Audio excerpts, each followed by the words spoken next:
हर हर महादेव, जय बाबा विश्वनाथ जी।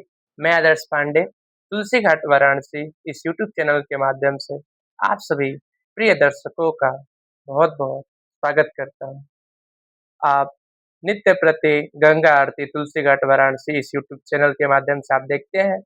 बनारस का बहुत ही प्रसिद्ध घाट दशाश्वमेध घाट और अस्सी घाट, ये दोनों घाट फेमस इस वजह से हैं ताकि यहाँ पे गंगा स्नान करने बहुत से लोग आते हैं और यहाँ पे नित्य सायंकालीन माँ भगवती गंगा जी की आरती होती है।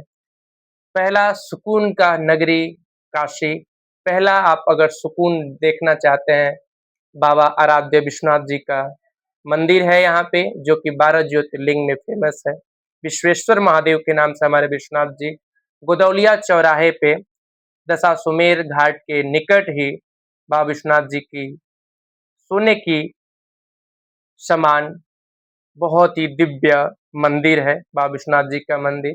वहीं माँ अन्नपूर्णा जी का भी मंदिर है।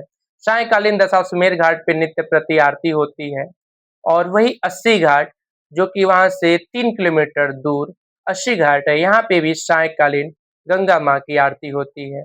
एक ही समय पे अगर गर्मी में आप आना चाहें तो गर्मी में 7 बजे से गंगा आरती शाम को प्रारंभ हो जाती है और सुबह में भी सुबह बनारस जो कि अस्सी घाट के समीप है, सुबह बनारस पे भी सुबह 5 बजे आरती होती है गर्मी के दिनों में। और जैसे जैसे बरसात और ठंडी आती है तो ये टाइम थोड़ा और पहले यानी 6:30 बजे प्रारंभ हो जाता है। मैं बात कर रहा हूँ अस्सी घाट और दशाश्वमेध घाट के मध्य, यानी अस्सी घाट से ही थोड़ी सी दूरी पे 500 मीटर की दूरी पे तुलसी घाट है। हाँ, ये वही घाट है तुलसी घाट जहाँ पे श्री रामचरितमानस की रचना तुलसीदास जी ने किया था। इस घाट का महत्व ये भी है कि यहाँ पे ही समीप में लोलार कुंड है। एक लोलारा कुंड ऐसा है जो कि बहुत ही फेमस है। यहाँ पे माना जाता है कि षष्ठी को स्नान करने से या रविवार या मंगलवार को स्नान करने से पुत्र रत्न की प्राप्ति होती है, या शरीर में कोई भी क्षय रोग या बीमारी होता है, इस कुंड में स्नान करने से वो दूर हो जाता है। साथ ही इस कुंड में अगर स्नान करने से अगर आपका विवाह होने में कोई परेशानी है या ग्रह दशा में कोई दिक्कत आ रही है, तो इस लोलारक कुंड में स्नान करने से आपका विवाह का कुंडली जो दोष है वो दूर होता है और आपका विवाह बहुत ही जल्द हो जाता है। कहा जाता है कि इस लोलारक कुंड में सूर्य भगवान का पहिया यानी रथ का जो पहिया था, इस कुंड में गिरा था, जिससे इस कुंड का निर्माण हुआ था। ये तुलसी घाट के बहुत ही समीप में है और तुलसी घाट पे ही रामचरितमानस तुलसीदास जी लिखे हुए थे और यहीं पे रहते थे।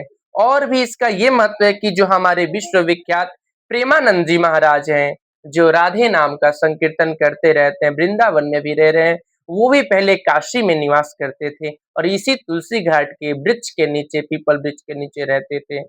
तो इस तुलसी घाट का महत्व और भी बढ़ जाता है। बाबा विश्वनाथ जी की नगरी काशी जो त्रिशूल पे बसाई गई है, ये तो वैसे ही फेमस है।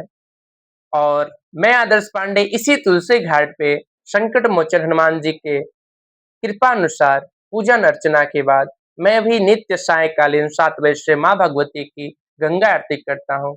अंतर बस इतना है कि दशाश्वमेध घाट पे और अस्सी घाट पे 7 ब्राह्मण मिल करके एक साथ आरती करते हैं, लेकिन जो वहाँ पे सॉन्ग बजता है, जो गीत बजता है, वो और तुलसी घाट सभी घाटों पे माने तो हरिश्चंद्र घाट पे भी अब आरती होना प्रारंभ हो चुका है।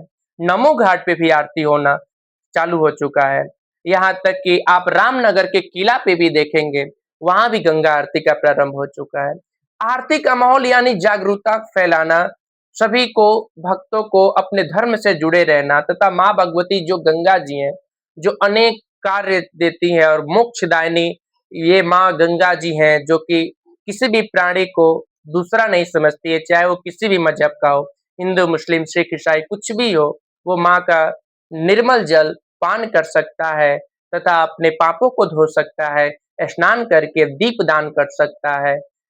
ये माँ गंगा जी बहुत से नाव चालकों को भी जॉब दी हुई है, नौकरी दी हुई है, जो यहाँ पे यात्रियों को बैठा करके एक घाट से दूसरे घाट तक छोड़ते हैं, जिससे उनको भी कुछ इनकम प्राप्त होता है। तुलसी घाट पे आरती करने से, आरती देखने से अपने मन की जो भी पूजन पाठ करने से आपके मन में जो भी कुछ अपने पितरों के निमित्त आप आते हैं, क्योंकि ये वही गंगा नदी है जो कि ब्रह्मा जी के कमंडल से निकल के भागीरथ के कठोर तपस्या से शिव की जटाओं से इस धरा पे आई है। ब्रह्मा की कमंडल में उस समय आई थी जब वामना अवतार में विष्णु भगवान तीनों लोकों को नाप रहे थे। तो उनके पैरों से थोड़ी-सी बूँद यानी खून की थोड़ी-सी धारा निकली, वही धारा जब आ रही थी, गंगा जी का उस समय नहीं था इस धरती पे आने के लिए, तो ब्रह्मा जी ने अपने कमंडल में लिया। ऐसा विष्णु पुराण में कहा गया है, आप पढ़ सकते हैं। तो वो ब्रह्मा जी के कमंडल में थी, फिर अभी उनका इस धरती पे आने का समय नहीं था। तो भागीरथ के कठोर तपस्या के बाद, कई वर्षों के बाद माँ प्रसन्न हुईं, तो जब धरती पे आना गंगा माँ का आगमन होना था, तो एक बहुत ही बड़ी दुर्लभ बातें आ रही थी कि एक ही बार अगर धारा पृथ्वी पे जाएगी तो पृथ्वी रसातल में चला जाएगा, यानी खंड-विखंड हो जाएगा। तो एकाएक इस धरती पे ना, इसके लिए सबने ध्यान किया, तब भोले बाबा प्रसन्न हुए, हमारे देव के देव महादेव।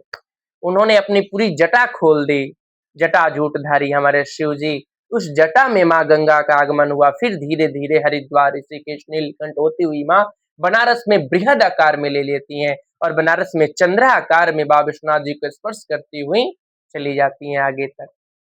तो आप जब भी बनारस आएँ, तो सबसे पहले काल भैरव बाबा विश्वनाथ जी के मंदिर के 1 किलोमीटर आगे काल भैरव में आप माथा टेके बाबा का आशीर्वाद लें, फिर बाबा विश्वनाथ जी के मंदिर में आएँ, फिर मणिकर्णिका घाट घाट घूमते हुए अस्सी घाट पे साएँ को आरती देखें, फिर तुलसी घाट मंदिर जो कि हनुमान जी का मंदिर है, ये बहुत ही शक्तिशाली मंदिर है, यहाँ दर्शन करें। फिर वहीं तुलसी घाट आकर के आप शाम को आरती देख सकते हैं। संकट मोचन मानस मंदिर, त्रिदेव मंदिर, अनंत मंदिर है। एक तो कहें तो ये शिव जी की नगरी है।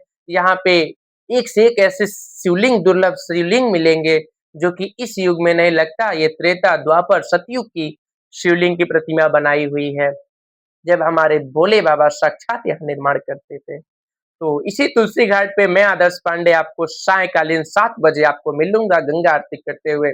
आप जब भी आएँ तो इस आरती को ज़रूर अवलोकन करें, देखें और अपने जीवन को धन्य करें।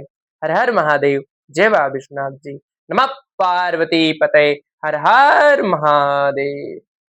धन्यवाद।